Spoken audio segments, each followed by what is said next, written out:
Hello there. We are underway in celebrating our first year anniversary.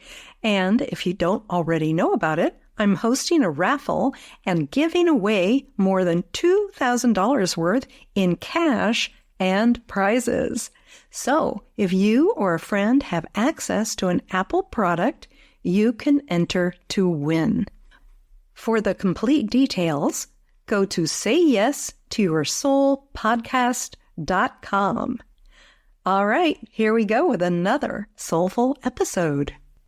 And the question I ask myself all the time is, how can I continue to exist as a sensitive being in this chaotic, confusing world? And how can I still contribute and live the purpose I'm here to live? Hello, I'm Tessa Lynn Alburn. Welcome to the Say Yes to Your Soul podcast, where we empower women to connect with their souls and shine in their business. If you are ready to embrace your brilliance, create meaningful connections, and be compensated for your specific gifts, you're in the right place. Join us as we explore inspiring stories, practical insights, unique points of view, and soulful strategies, all to help you thrive. So let's dive on into this transformative journey together. Tune in and say yes to your soul. Hello there. So glad you're with us. My guest today is a friend, and she's an amazing person. Her name is Sasha Soreff, and she choreographs, she teaches dance, and supports soul-affirming transformation with embodied empathy, and she's in New York City. She's a certified resident healing practitioner, and she is a certified woman-centered coach. And for 3 decades now, Sasha has been supporting individuals of all ages, capacities, and comfort levels so that they can connect with their bodies and their emotions, fostering a powerful sense of self-discovery and soulful expression. As a coach and facilitator, Sasha weaves relational neuroscience, embodied empathy, creative expression, and transformational principles together to support nervous system resourcing. Such an amazing gift that she has. She also helps people transform their emotions so that they have clarity and a greater sense of freedom. So I want to welcome her here today, my friend and dancer who wears sneakers, Sasha. Welcome to Say Yes to Your Soul. Oh, thank you, Tessa. I'm so glad to be here. I'm really glad you're here too. We've been talking over the last few months, and it's like, when are we going to have you on the show? And I'm just really glad that it came together. And so I think probably just about anything that you say is going to be interesting. But I know that you've got a background of being a choreographer and doing movement, and I think this is, been part of your journey, certainly, and part of your training. So I'd love if you would share a little bit of that with our listeners today. Yeah, I'd be glad to. And it's true. I go by the name the dancer who wears sneakers. And it's a really important part of my story. I grew up dancing, and I went to a performing arts high school, and I trained and became a professional dancer. And very early on in my career, I started having significant pain in one foot, and then within a couple of years, the other foot. And at a certain moment, I was advised that I had some structural issues in my feet that meant I would really need to wear special orthotics and sneakers all the time, not just when I was dancing, but all the time. And so this had a big impact on what I thought my professional career would be. And so I choreographed a piece called The Dancer Who Wore Sneakers and Other Tales. I love that. That would have been a huge shift for you, though. I can't even imagine right? Being told, like for me, it would have been being a singer if I couldn't have been a singer. So yeah, tell us what happened. You know, it took a while to understand what was happening. The pain started, and I was a young dancer, and I didn't understand. I didn't know what I didn't know. And there were things, structural things, shapes of my bone, like things that I didn't know. And over time, what ended up happening was I had these MRIs of both feet within 3 or 4 years of each other. And I had been in so much pain.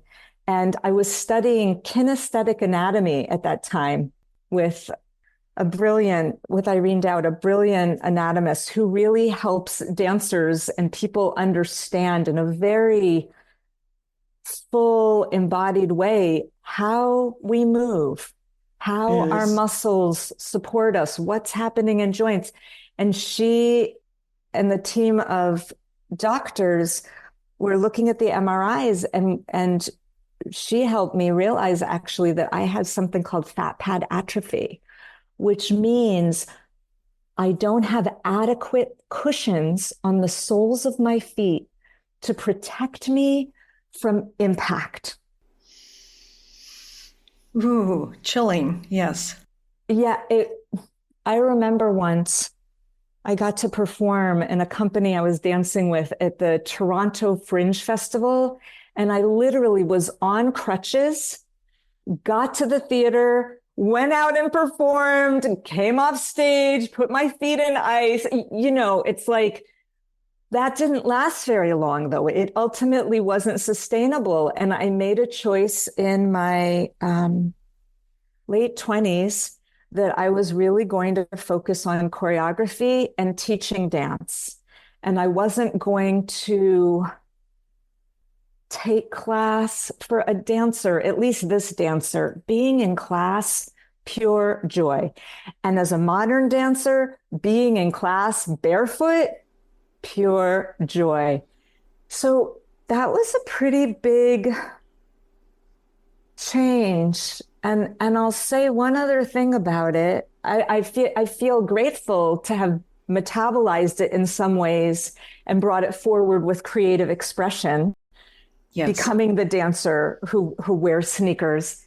And I will also say, it's my experience that sometimes bodies supply metaphors that perhaps we don't want them to supply.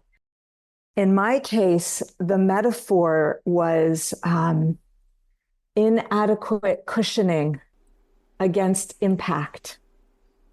And I think I found, as my life has evolved in different directions, it's not just my feet that are sensitive. Not just my feet. I think I always knew I was a sensitive being, but it wasn't a very comfortable recognition until more recently. Well, tell me about that. Now that's not something I knew about you. Like, you seem like you've been doing this forever and in your own comfort there. But so what was happening where it felt uncomfortable to have noticed or learned that there's this aspect of you that wasn't feeling comfortable, wasn't padded enough? Yeah, I think it's my experience overall that sensitivity can be treated as a gift, but it can also be treated as something inconvenient if it inconveniences other people. So maybe in my early life, sometimes having the experience that my feelings, the fullness of my feelings, weren't welcome in the way that in retrospect could have been really supportive. It's not, it's hard to be with someone who's crying, who's feeling grief. And so if I'm someone who can access tears, it can make people uncomfortable. And something I've learned is that oh, that usually means that someone wants to help and they're not sure what is the way to help. And so often I find, at least in the ways I am in the world, that people really want to help in lots of ways, and it moves into a kind of advice. Yes. As opposed to oh, what's going on? Just tell me about it. Curiosity, exactly. Exactly. And so I think I didn't want to be as sensitive as I was for a long time. And I tried to escape it. And well, because of my feet, I can't really run anyway, but I definitely couldn't outrun my sensitivity. So I had to stop and let it be true that I am what I would call, any of us who relate to this, a beautifully sensitive being in a really complicated world. Yes. And the pain that comes along with that, the emotional reverberations, if you will, can be really overwhelming, especially if they're not being received and acknowledged without just sort of like people trying to solve it, quickly so they're not feeling uncomfortable. Yeah, I think that's exactly true. And you're just reminding me of moments over the years where I was sort of experiencing the amount of impact my feet could have in any given day had diminished from the height of my dance, my full-on dancing time. It's like, okay, stop jumping. Okay, be careful with the turns. This is all in sneakers now. Okay, maybe walking this far is too much in a day. Like the pain would set in, and eventually it went from being just physiological to also neuropathic, which added a new element, which is that the pain sensors started going and they wouldn't stop even if there wasn't something happening, which also has felt like a long-term metaphor from my body to work with. That sometimes things happen that set off an alarm, and the alarm doesn't necessarily go off even if the actual cause of the alarm is no longer present. And that's been the focus of a lot of my work in recent years. So in terms of the definition, so people can get their minds around this, when you're talking about the neuropathic element, you're talking about the signals firing off that are firing off for no apparent reason. Yeah, that's exactly right. There are different reasons a person could have neuropathy. In my case, there was never a clear reason to say, oh, you have this condition that creates neuropathy. Although I will say, and for any listener who has had to go through chemotherapy, I really want to say this. I did have chemotherapy at a subsequent to becoming the dancer who wears sneakers. I also became like the dancer who wears sneakers and had cancer. And I had chemotherapy that definitely can impact the neuropathy and reactivate it. So I do want to name there are reasons that neuropathy can happen, diabetes and other conditions, and chemo can certainly do that. In my case, I had this experience of having physiological changes in my feet. So I needed structural support. Then I started having this neuropathic change in my feet. And then I had treatment that created more neuropathy. And all along with neuropathy, it's been an ongoing invitation, an invitation I haven't always taken, but I tend to do better, feel better with myself when I take it. An invitation to accept what is.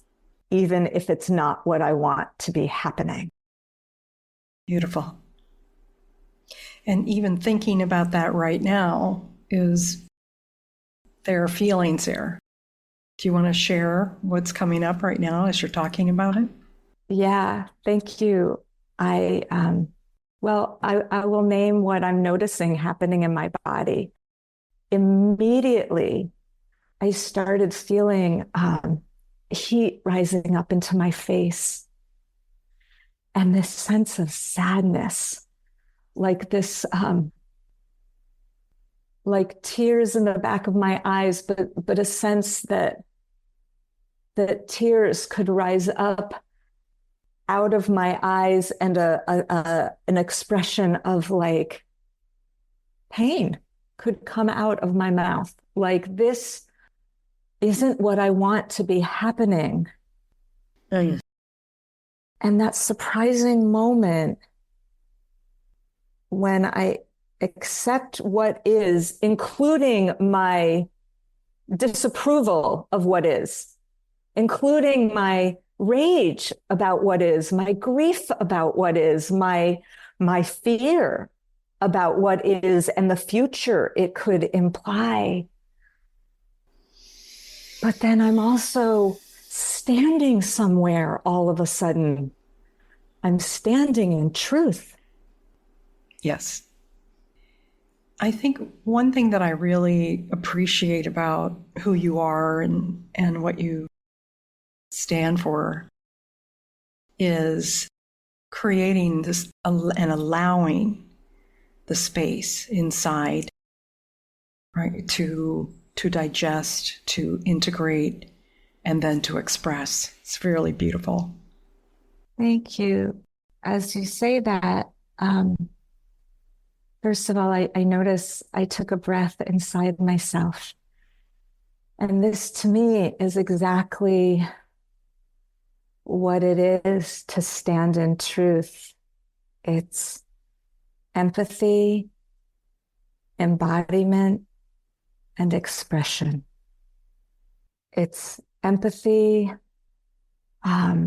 especially the kind of empathy where I really know someone is listening to me and wants to understand my experience in interpersonal neurobiology and relational neuroscience. That's talked about as resonance.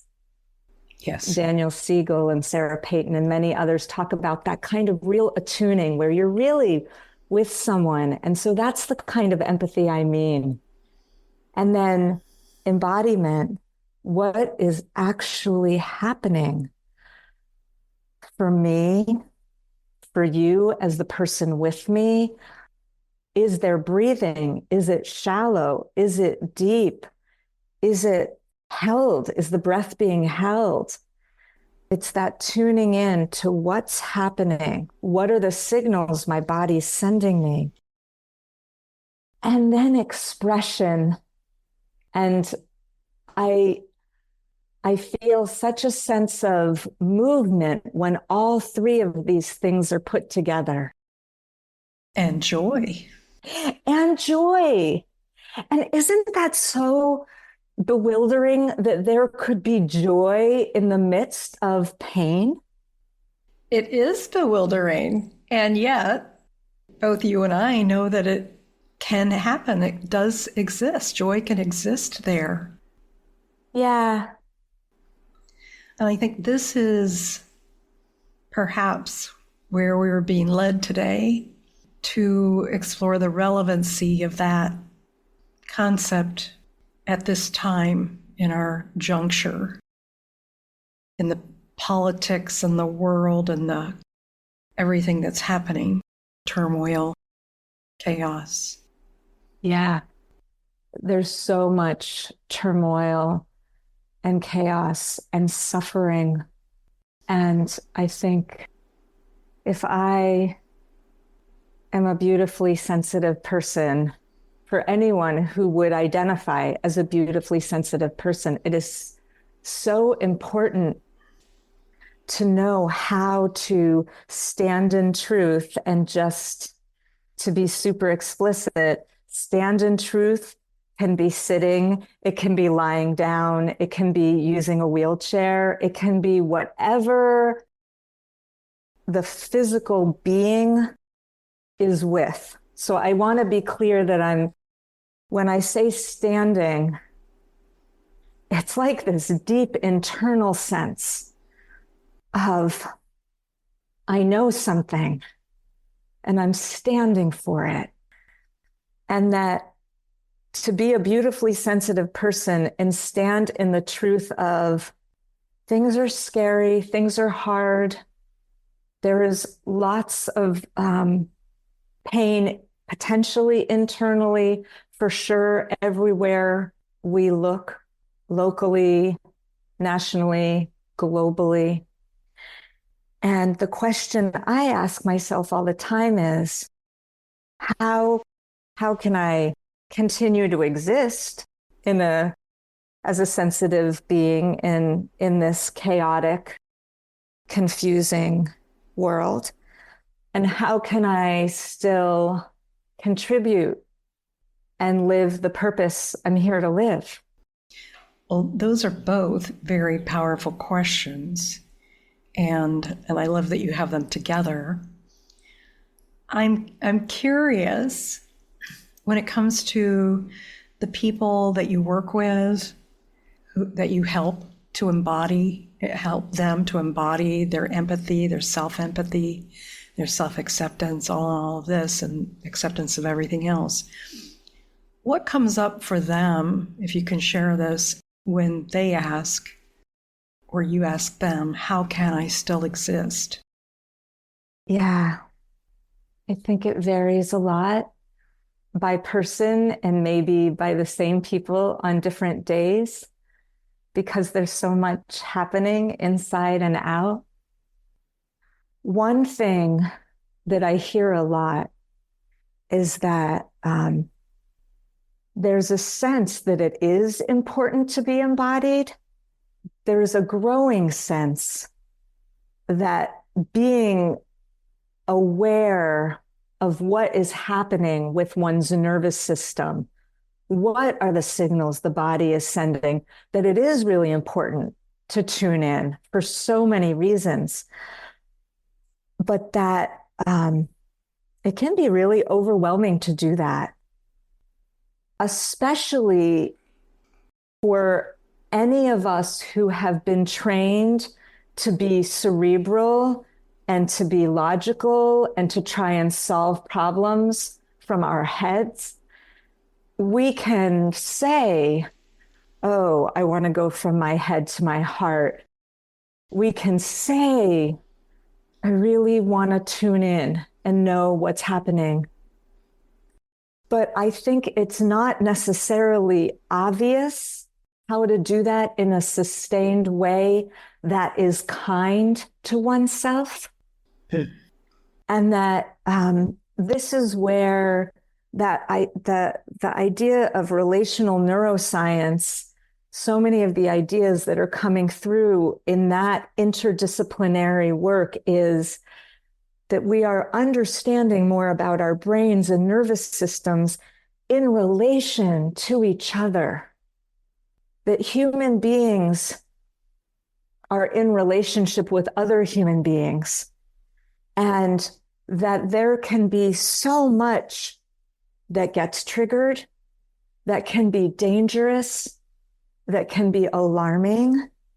And there can also be different kinds of connections that get formed that can be nourishing, that can be empathic, that can be restorative, and that can change our brains because they're helping us access parts of ourselves that we haven't been able to access or that it hasn't been safe to access. And that's the embodied empathy work, to really guide people and myself in the journey within. Well, what's happening? Oh, Fear is coming up. Okay, well, let's be with that right now. Grief is coming up. These things, so many of us never got to be held with someone else in a loving, kind way. Anything but, usually, right? Go away. Don't have that. Don't feel that. Don't share that. Yeah, that's right. That's too much, right? It's too much. How many of us have gotten the message we're too much? And so many of us have learned to limit how much we express of our truth. Yes. And so to find the spaces where we can, I have a really big thing. I have really big feelings. Can you be with me in this? Okay. Then that begins to build like a bridge that maybe is a bridge that hasn't been used for a while, and maybe a bridge that really didn't exist before. Yes. And what a transformative experience to be met with curiosity, to be met with care, to be met with, let's be in this together. I really appreciate the perspective of what you just said, of being in it together. There's been so much emphasis on, the individual, being an individual and being this, that, or the other. And I'm all for like sovereignty and personal freedom and things like that, right? I'm not saying, I think everybody needs to become part of something and give that up. But I think in our striving as a society and our striving to be the pioneers or to stand out and to get ahead and all these things, we've forgotten some really important elements. And then we're trying to fulfill all of that need, because there is a human need there for that kind of connection, right? To be part of the we. And I think a lot of people are trying to solve that with, say, a dysfunctional family. Yeah. And that's not what we're meant to do. And I'm not saying all families are dysfunctional, I'm just using that as an example, but that we can be together differently in community, that we can create new relationships or a new way of being in a relationship as we go forward. I think both of those things can happen. And I think the relational neuroscience, the really understanding that we're growing our capacity, that's the gift of Yes. our brains, is that we can grow the capacity, and that when we find these attuned connections, I think I think we need the support to grow the capacity if we haven't had the support in the past. And in relational neuroscience, there's this sense, how do I be myself with you, with others? How do both things, Yes. both crucial, as you're saying, sovereignty, autonomy, crucial, community, connection, being seen and seeing others. And again, for those who aren't sighted, seeing and being seen is in the deepest sense of recognizing the humanity in each other. This is the opportunity we have right now as beautifully sensitive people in this chaotic, complicated world, to reach for spaces that give us this. Yes, thank you. What would be your guidance for someone who's resonating with this, who just doesn't know like what a first step could even be for them in their lives or in their relationships? Yeah. I think before I would even approach guidance, I would just say, it's really hard to struggle and not feel like there are spaces where the struggle can be expressed. That's the first thing I just want to say. And then I would add, there are reasons why you feel that way. And it can change. Over time, capacity can change, more opportunities can become available, new possibilities exist. And the first step is almost like a self-empathy moment of like, this is really hard, isn't it?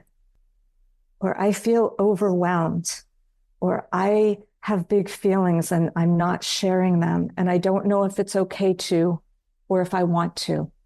Any of that, I just want to acknowledge. And then a question becomes, is there anyone in your life right now who you feel like can meet you in this tender place? And maybe it's a family member, maybe it's a friend, maybe it's someone in a larger community, if you're part of a spiritual community, or if you're part of volunteer organizations, maybe there's someone who you hear speak and you think, I think they have empathy available to them. And then, of course, there's another way to approach this, which is to seek out a coach or a counselor or a resonant healing practitioner, a therapist. And that is so personal. What feels the most important thing is that you feel like you can share things over time with that person, because building that connection is beginning to build that bridge out of which other things become possible. Many things become possible, right? It's so exciting once we've given ourselves that gift. And, there have been a number of times in my personal journey where I knew I needed to do that. I didn't have all the language around it. I just knew that I wasn't feeling seen or heard or understood. And I needed to identify the people who could.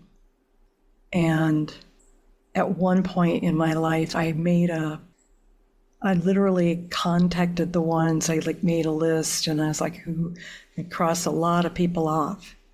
People that I loved hanging out with, but that just didn't have that empathetic connection or that ability to listen. And so I love that you named that, because I think that is actually an important piece of things, to be able to identify who does have empathy, right? And I know that that's something that you teach, and sadly, these things were not in school, right? The most important things never are. But certainly, I love what you're bringing here today around this piece of the relational connection and how being together can help our brains expand, grow. That's really interesting. And it makes a lot of sense to me, given all the electromagnetics and really remarkable synapses and all the communications that our brain can use. Like, that wasn't all for us. Our brains weren't made to just give us negative messages all day long. Yeah. Right? Like, there's something else there. Yeah. And so we've got to find that courage to start coming together, identifying somebody and taking a chance, and having a tender conversation around that. But certainly working with a professional would be really advised. Yeah. If it's possible, I think it can be really supportive to a nervous system that is in overwhelm and that has a lot going on, to be met really fully. Yeah. Fully and safely. Fully and safely. Absolutely. Yeah. Thank you. Mm. So you sent something to me that was talking about why you're here. And I would love for you to share that with our audience today, Sasha. Thank you. When I was in cancer treatment, and this was already after becoming the dancer who wears sneakers and having a lot of adjustments in my life and where I thought I was headed, I realized in order to make it through the cancer and the cancer treatment, I needed something to imagine myself into and toward.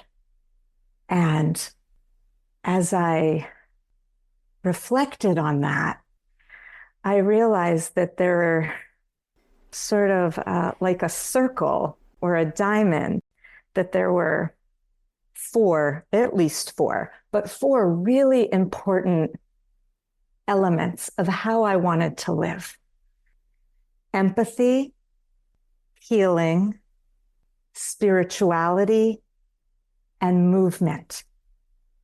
And really, if I make that a multi-dimensional, if I make it an actual three-dimensional sphere or even diamond shape, if the points kind of make it easier to imagine, the empathy, healing, spirituality, and movement are all in one circle on one plane. And then self and community are both there. That self and community are both part of that sphere. And so the longing to contribute in a way that supports individuals and community being in the collective with empathy, healing, spirituality, and movement became my guiding principle, my North Star, as it were. And as with many things, there are seeds of what emerges now in so many elements of my life along the way. But the form that this sphere takes is offering empathy movement gatherings for people to come together and to experience empathic conversation and the opportunity to move or meditate on or off camera in community. The one-on-one support to really go deeply into holding moments for a person that haven't ever been held before and meeting them so that they can be more integrated and more here now to stand in their truth. And creating artistically, supporting people to have full creative expression and take their lived experience and move it into something that gets to be shared with others. Those are the ways that I've really found. Nice. And so this is part of your purpose. This is part of your purpose in life. You know, your sneakers led you there. My sneakers did lead me here. It's like I've been thinking so much lately. Whatever the question, empathy is in the answer. Ooh, I love that. Can you tell our listeners in your words, like how you relate to your soul, like how the soul connects in with empathy for you? Yeah. When the pandemic started and it was clear the far-reaching impact and how isolating it was, how hard on nervous systems, I started doing this online regular gathering. And my first name for it was Soul Emergent. That's pretty cool. Yes. Yeah, because to me it was like, okay, we're here, we have to be with ourselves. That can be really hard. How can empathy and embodiment and expression support us to be with ourselves with some kindness and then to be with other people too? And I started calling it Soul Emergent. And I think Soul Emergent will live again. It just I found that some people weren't sure what that meant. So I didn't want that name to be a barrier to someone participating. So I call them empathy movement gatherings now, because people have more of a sense of what's going to happen, what you can expect there.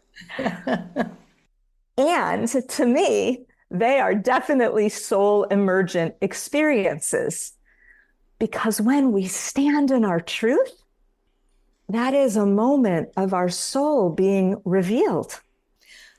Yes, we're aligned and it's revealed. Oh, that's beautiful.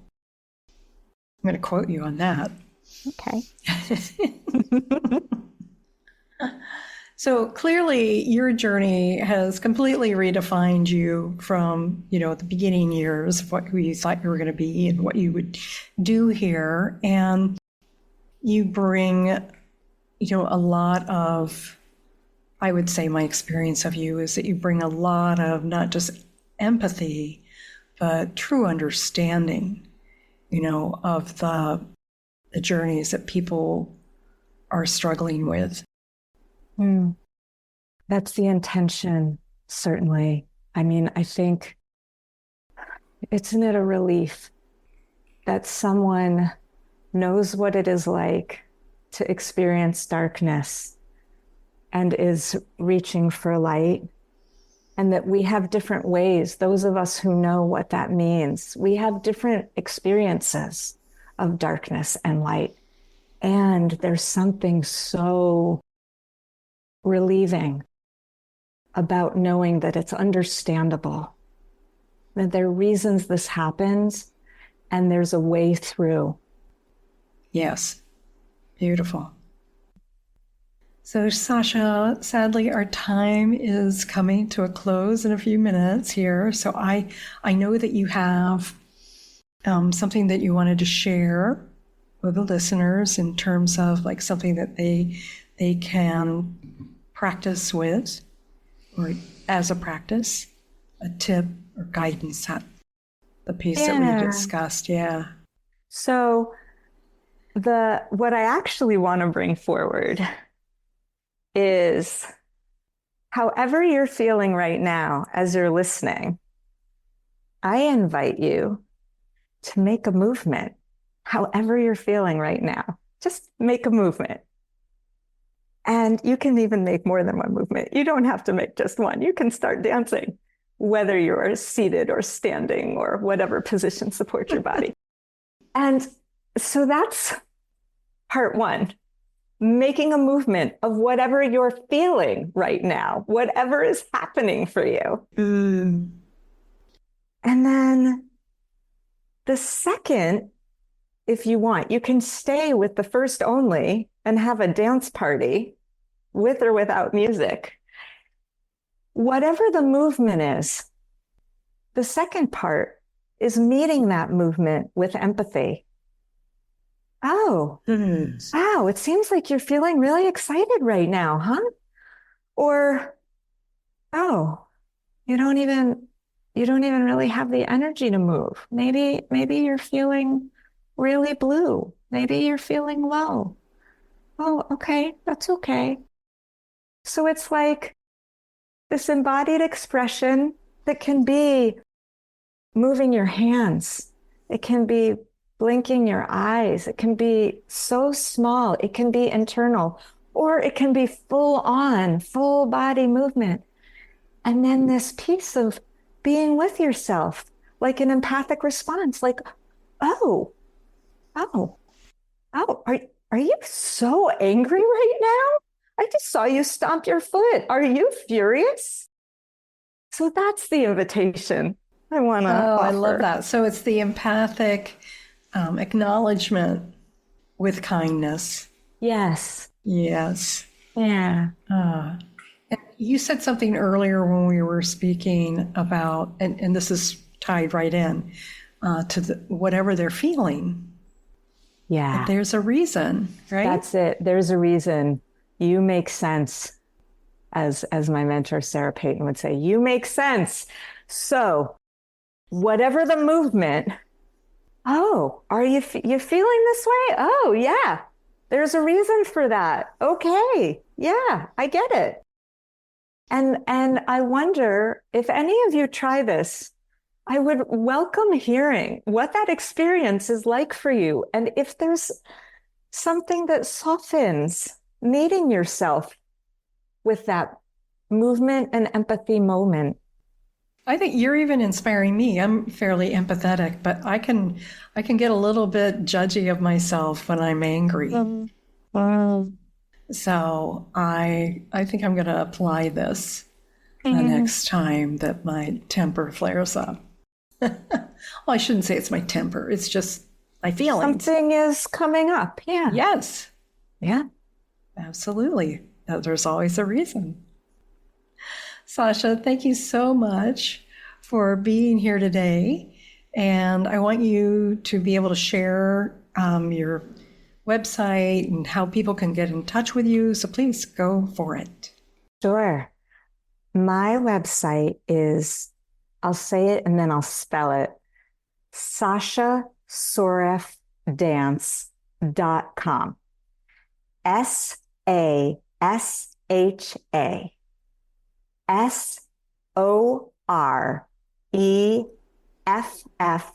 as in Frank.com.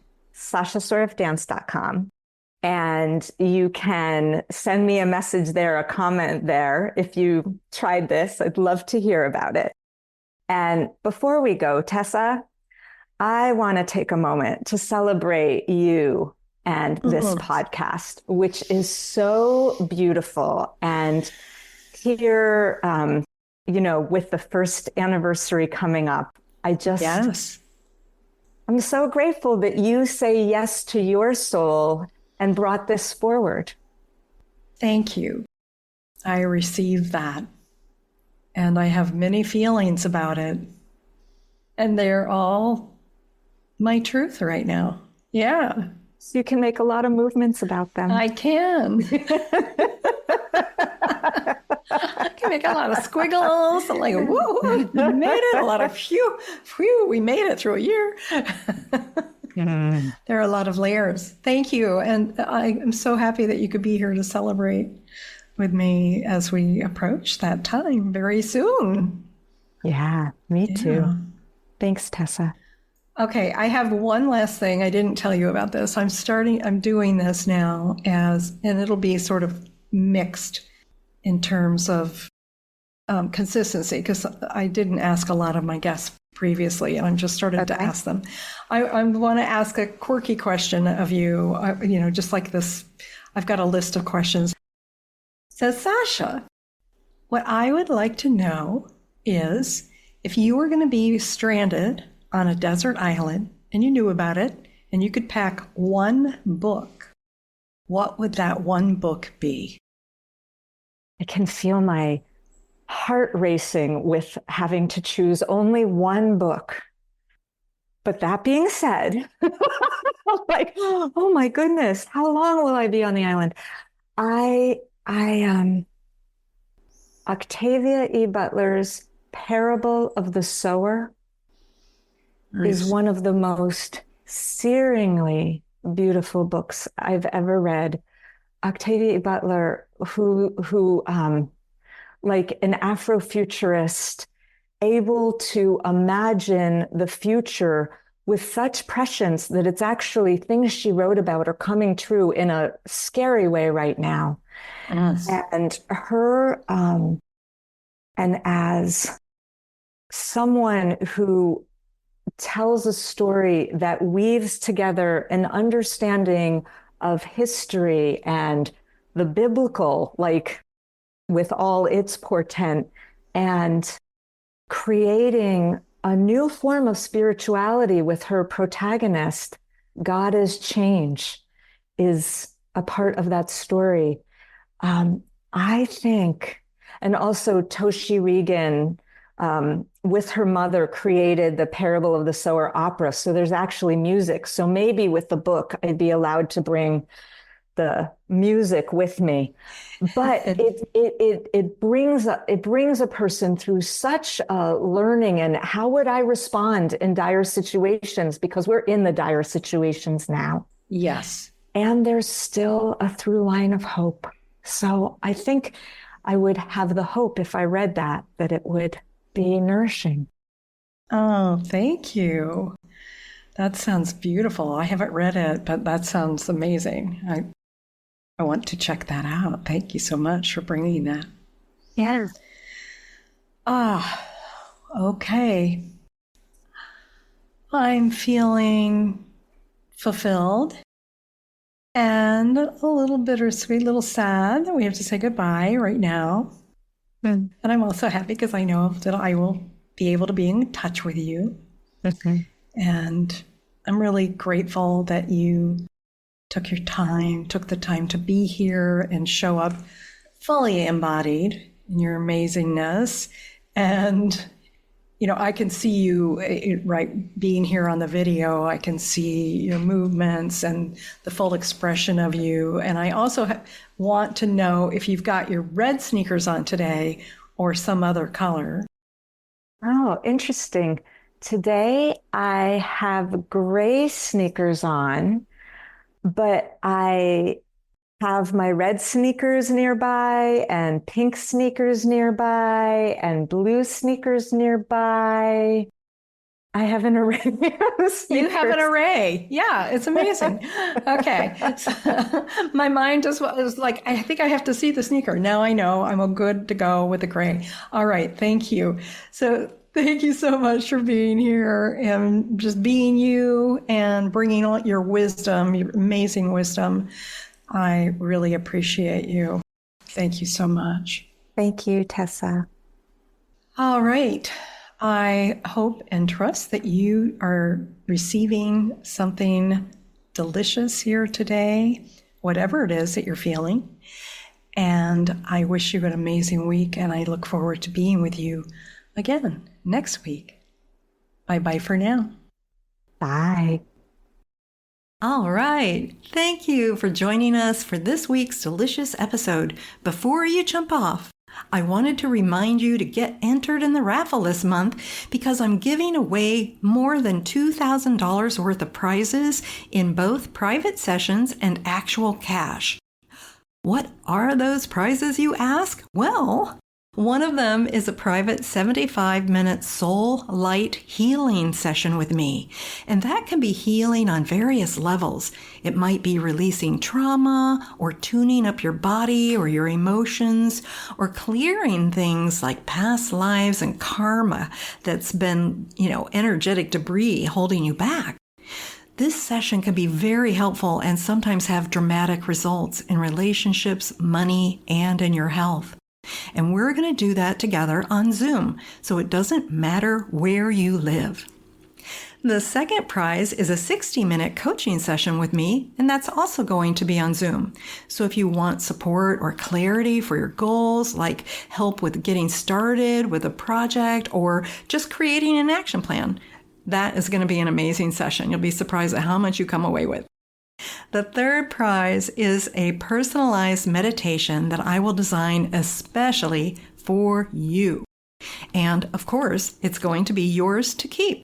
So it's going to be fully personalized in terms of the content, and I will be speaking just to you so that you will be able to resonate with it and receive the maximum benefits that you want to create. Okay, now for the fun stuff, the cash. I have several cash prizes in various amounts. I've got several $50 prizes, $75 prizes, and $100 prizes. So you can see there are many opportunities to win here, and I just want to encourage you to be sure to play because you do need to play to win.